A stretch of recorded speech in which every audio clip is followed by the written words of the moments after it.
भारत आणि पाकिस्तानात उद्भवलेल्या तणावामुळे देशातील सर्व परीक्षा रद्द. भारतीय हवाई दलाने पाकिस्तानातील दहशतवादी अड्ड्यांवर कारवाई केली. यामुळे सध्या दोन्ही देशांमधील संबंध चांगलेच बिघडले आहेत आणि अगदीच युद्धाचे सावट पाहायला मिळत आहे. अशी सारी तणावाची परिस्थिती असतानाच सध्या देशभरातील विद्यार्थ्यांसाठी एक महत्त्वाची अपडेट समोर आली आहे. खरं तर सध्या भारत आणि पाकिस्तान यांच्यात असणाऱ्या तणावाच्या पार्श्वभूमीवर गेल्या काही तासात सोशल मीडियावर एक मेसेज वेगाने व्हायरल होत आहे. या मेसेजमध्ये एक नोटीस सुद्धा आहे.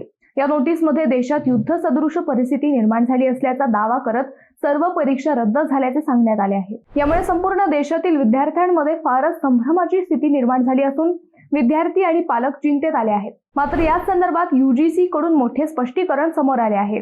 UGC असे सांगते की UGCच्या नावाने परीक्षा रद्द झाल्याची जी नोटीस व्हायरल होत आहे ती पूर्णपणे खोटी आहे आणि निरर्थक आहे.